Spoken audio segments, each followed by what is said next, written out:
Hi there.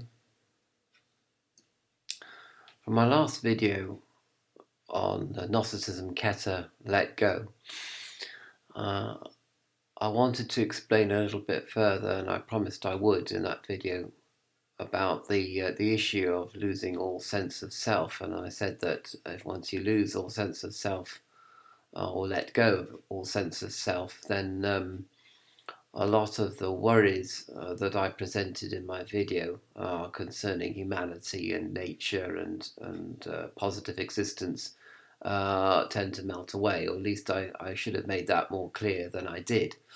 And I wanted to go over that point in a little bit more detail, as I said. And I was thinking about this in connection with the video as I was producing it. And I thought to myself, really, there's only two in this universe, in these worlds of the demiurge.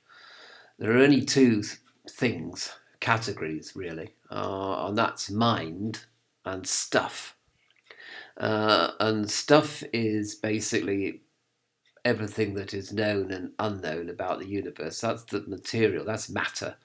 And I include in stuff energy as well. So we have matter and we have energy, and we have the interaction between energy and matter to create a general category called stuff.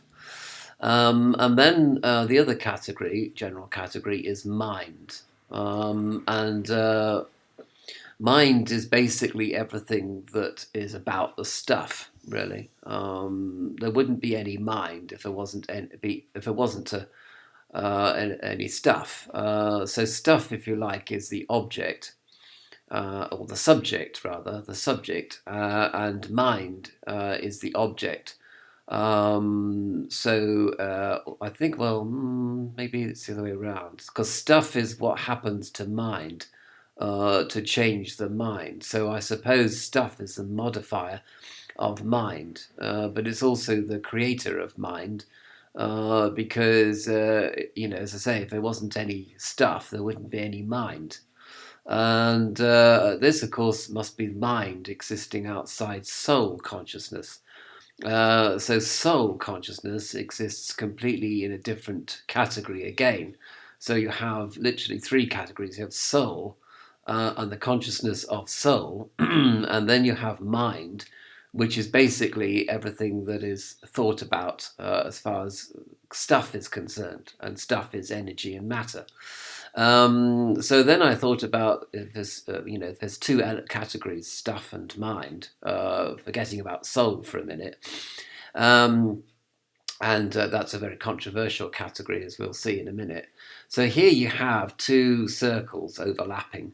And one circle, the blue circle, is, let us say, stuff, and the other green circle is, let us say, mind.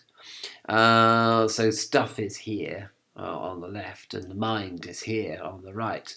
In these set up as a Venn diagram, and you can see immediately that where stuff and mind overlap, we have another category, a subcategory, which I call knowledge, which also includes understanding and scientific knowledge, almost aesthetic appreciation, everything that's to do with stuff and mind, where they interact. So mind has a point of view about stuff, or mind is able to manipulate or modify stuff in some way, shape or fashion, which it does through technology.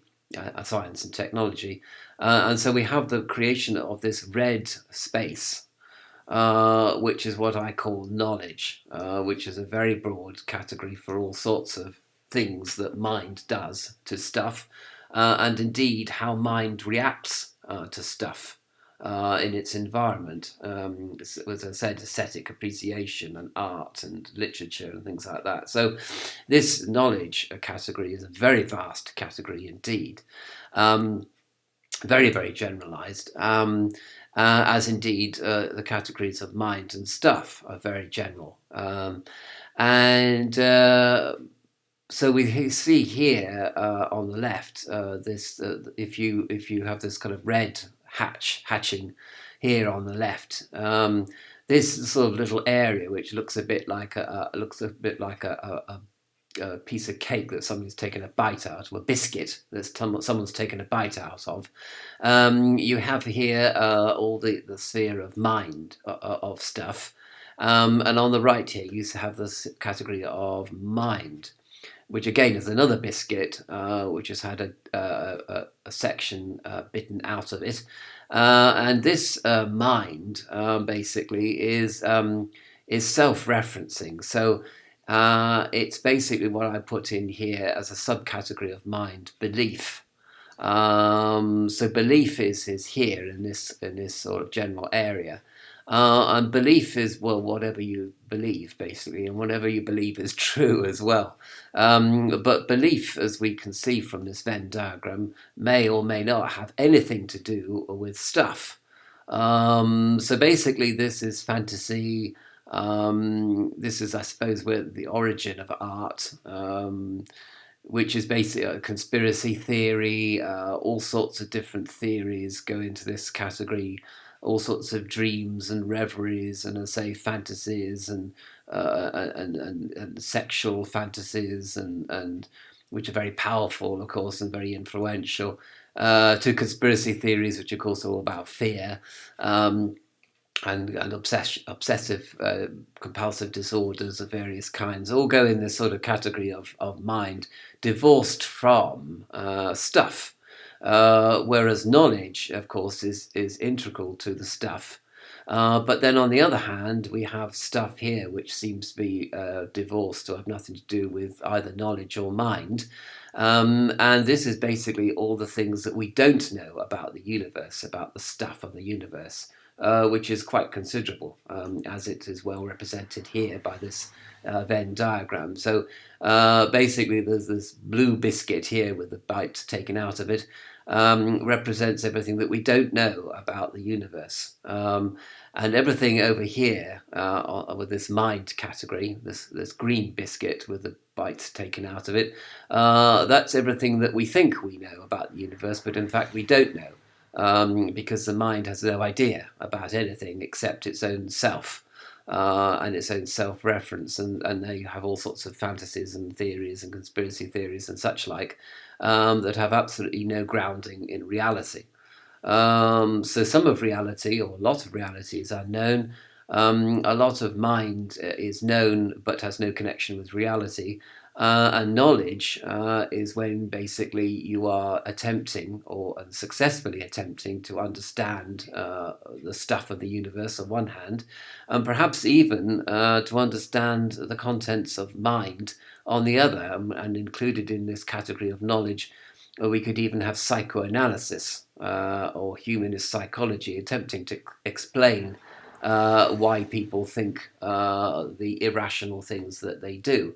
So there's an attempt here to rationalize the irrational, as well, I suppose, to express the irrational through art, through music and sculpture and painting and literature. And things like, and computer games. But then there's another category or another possibility here. Whereas if you look at the whole Venn diagram, you take the green bit, the red bit, and the blue bit, and you put them all together, and you have a sort of consciousness, as it were, a consciousness of knowledge, a consciousness of mind, a consciousness of stuff. And where you have a consciousness of stuff, known or unknown, basically you have a sort of subcategory whereby we can become aware, for example, of our breath, the cycle of our breath, without actually understanding anything about what breath is supposed to be, because that belongs to the stuff of the universe. And we basically have no conspiracy theories about breathing. We have no fantasies about breathing, sexual or otherwise. We have no rational knowledge or rational interest in breathing.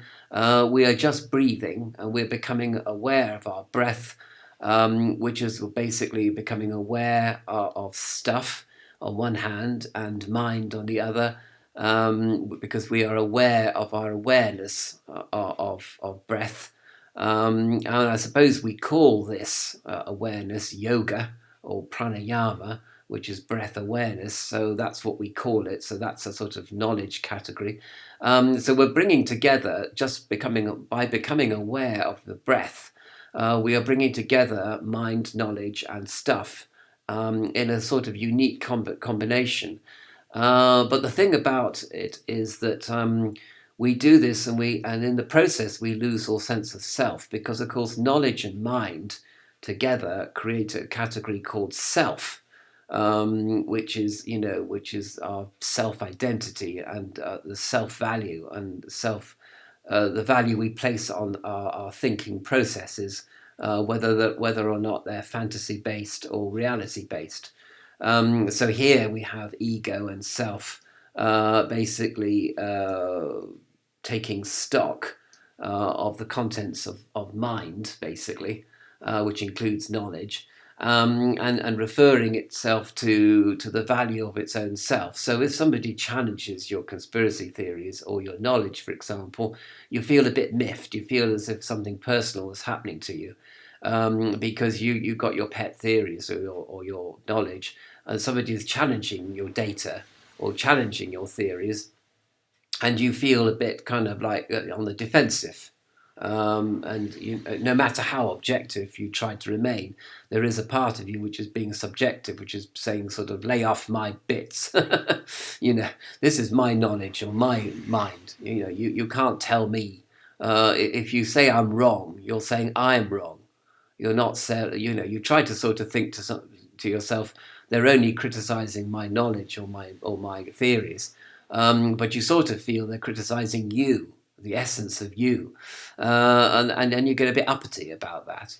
But on the other hand, if you concentrate on the stuff of the universe, say, example, breathing, which we may or may not know anything about, which doesn't concern what we know about breath, doesn't really bother you, because you're just being aware of your awareness of breath, and that becomes a loss of self.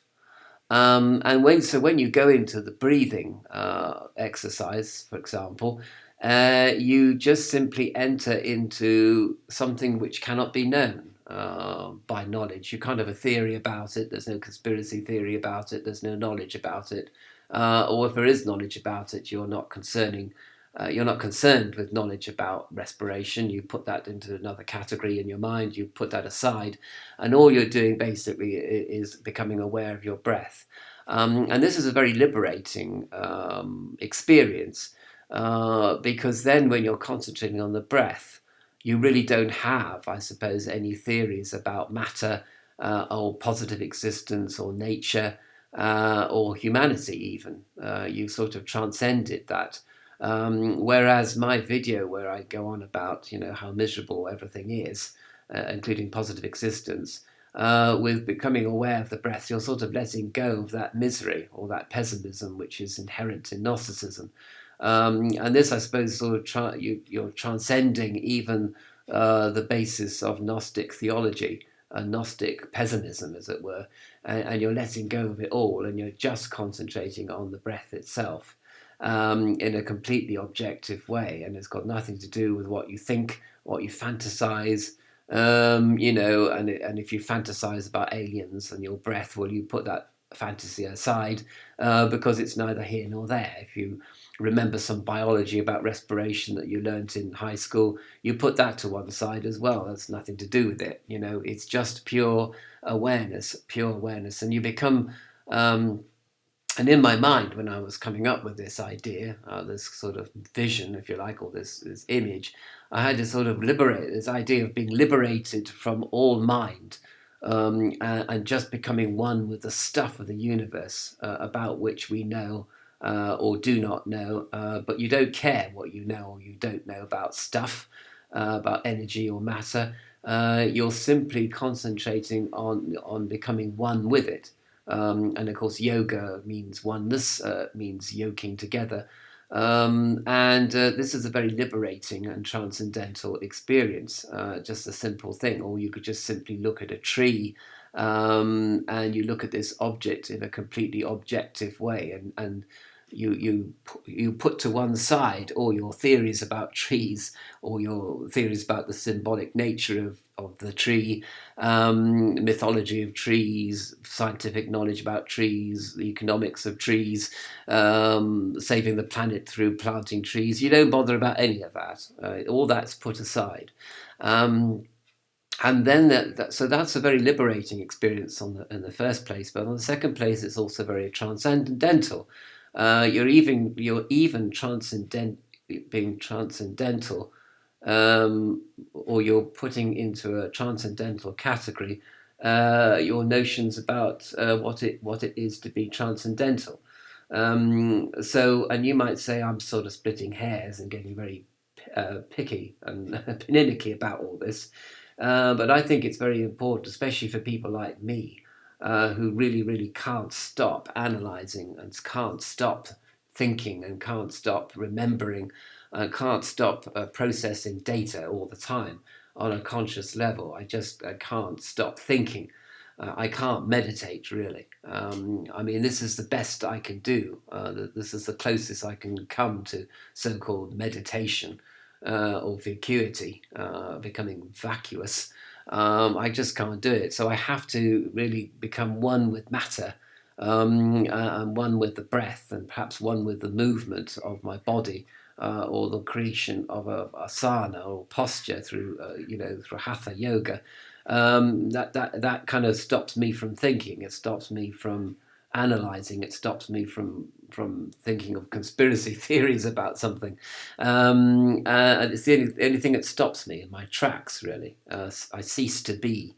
I cease to do. I cease to think, as it were. Which is, I take a holiday from myself, because, of course, knowledge and mind, and the contents of fantasy, etc., are all parts, as I've pointed out, are part of yourself, of your ego. So you become an ego-less doer. You're just breathing. You're just doing the breath, as it were, and you're just losing all sense of self. That's the ultimate, I suppose, in letting go. So I wanted to add this to the last video on Keter, Gnosticism, Keter, let go. That was the affirmation that I came up with to correspond with the Sephirot Keter, or the Kabbalistic tree of life. But I just wanted to it would have made the video far too long. And even now I've sort of been rambling on about this, really. And so that's the first point I want to sort of pull out of the bag, as it were, and look at a bit closer. And why it is so important to do any sort of yoga, even if it's just simply becoming aware of your breath, and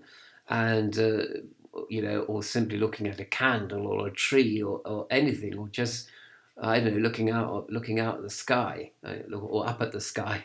I mean, going to Central Park in New York and just lying on the ground and looking up at the clouds, that would do.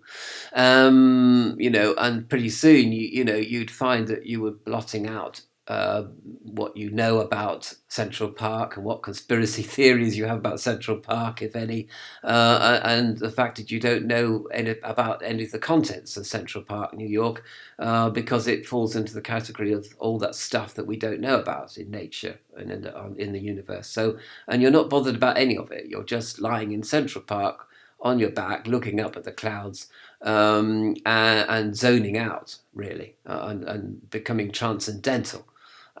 Even if it's for a fleeting moment, it's an incredible experience, and an experience perhaps which shows us a little tiny bit of what it is to be have soul consciousness. Because I did say that there was perhaps another category of soul consciousness, which was beyond stuff and mind, as it were, which was consciousness independent of stuff.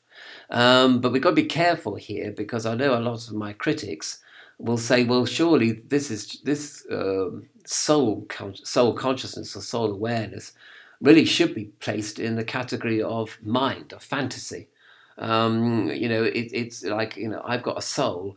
That sentence actually has no basis in reality at all, or God exists has no basis. It's just fantasy. It's just God is your imaginary friend, to be dismissed as fantasies, conspiracy theory, or whatever. It has no. It doesn't belong in this universe. It belongs in this artificially created universe of mind. It doesn't even. There's no knowledge attached to whether God exists or not. God's existence hasn't been proved in any sense, shape, or form, and neither has soul. So this sort of quaint little idea, you've got a soul running around in your brain, and perhaps you go to Central Park and you lie on the ground and you look at the sky and you say, "Oh yeah, I've got a soul consciousness." That could belong a subcategory of mind, divorced from reality. On the other hand, it could be that this awareness of your breath or awareness of the blue sky in Central Park is something that you afterwards you might say this is an indication or a tiny experience of soul consciousness. So I guess we'll never know the answer to this really. And those people that are in the middle of meditation or yoga or breath awareness, they're not even really concerned about the sentence "I am soul" or "God exists." Even they've gone beyond language, I suppose, because language can either be, oh yes, there's something called gravity, which attracts objects at 9.98 meters per second into the Earth. Tracks the Earth. That's the gravitational force, so acceleration due to gravity on Earth. You might say, well, I'm forgetting about that sentence, and I'm forgetting about the sentence "God exists" or "I am soul." And yet afterwards, people will come up with a theology about soul and God, which they say accounts for this curious feeling of being one with everything as a result of your breath awareness spiritual exercise. You see, so it's sort of. It's some people would say, well, that's just justification after the fact. So the fact is that you experience oneness, oneness with body or breath or the blue sky over Central Park, New York, and you took this to mean that it was some kind of indication of God or soul, when in fact no such thing can be inferred from it. The experience is as it is. Basically, which when we look at an object, it is as it is. We can't really say anything about it unless we've carried out certain scientific experiments on the object in order to determine what its atomic structure is, or molecular structure, or its place in the environment is. So, so I think it's a mistake really to think that you can prove anything using gnosis as your scientific telescope or microscope or whatever. It doesn't work like that, really. And you can't even really say that any experience infers any theory or idea that you might have. And indeed, the word God and the word soul, they could be just picturesque word representations of a Gnostic experience, which belongs to stuff and doesn't belong to anything that one might consider to be heavenly or transcendental at all. So, of course, what I'm saying is that without the brain, all this becomes a moot point. Because when your brain dies, when you cease to have neuroactivity, you're unable to be aware of your breath. Obviously, there is no breath to be aware of. And all knowledge and all mind and all self and all soul obviously is extinguished at death, at brain death. This is when it happens. So, the point about it, I suppose, really, in terms of Gnosticism, is that Gnostics nowadays, you could be quite agnostic, as it were, about Gnosticism and about the theology of Gnosticism and whether God exists or whether soul exists. All you're really your objective whilst you are still alive is to open yourself up to an experience of oneness with stuff that is independent of yourself, independent of your mind and of your knowledge, that is simply an experience of what is. And after that, you go and have a cup of tea, basically, and somebody says to you, God exists or soul exists, you'll say, no, I don't know. I don't know if I've really proved that to myself. I don't know whether I have actually attained God consciousness or self not consciousness. Maybe I have, maybe I haven't. So it's agnostic in that sense. So that's about as far as I can take this, really. As far as I can take this for my satisfaction, because as a scientist and a geneticist, I have to remain in that red bit of the circle where there is true knowledge of what is, rather than knowledge of what we would like things to be, which belongs to the category of mind in the green bit of that circle. So I have to try to, as a scientist, I have to try to remain in the red part as far as I can.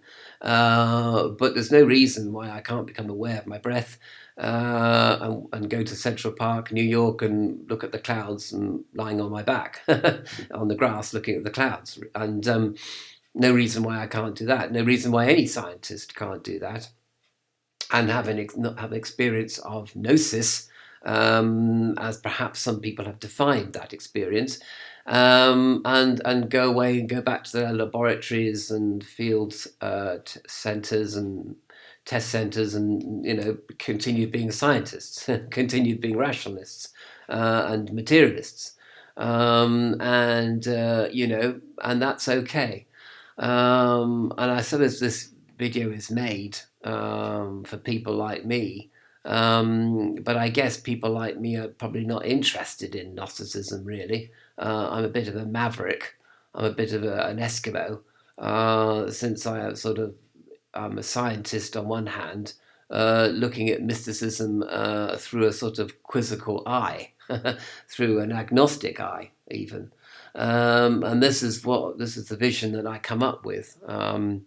But I think it also, from a practical point of view, makes me less pessimistic, because I think the video that I presented last on Keter Gnosticism and the affirmation, let go, was very, very pessimistic, perhaps too pessimistic for some people to take. And what I'm saying is that you can go beyond pessimism and optimism to a place of great calm and peace, which basically takes far more words to describe than the actual thing it's describing.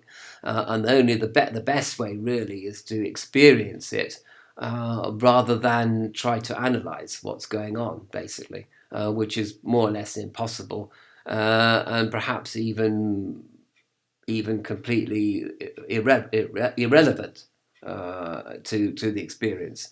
And it goes back to my vlog 30, where I say, well, what relevance has this channel to anything, really? What's the point of it if you're trying to analyze something which can't be analyzed, and for which there is no point in analyzing the thing that you're supposed to be analyzing? It doesn't make any sense. It's not like music, where music can be analyzed, and then you can take the analysis of that piece of music, and let that analysis inspire you to come up with your own music. This isn't even doing that. We're not even at that stage, really. So I don't know how to finish this video, really. You could go on and on about it, but at some point it has to be finished, and a conclusion has to be reached, which basically is that suck it and see. Just become aware of your breath, and see where the consciousness, or that awareness of the breath, or even the awareness of breath, which is what it should be more accurately described as, see where that just takes you, really. That's basically all you can do.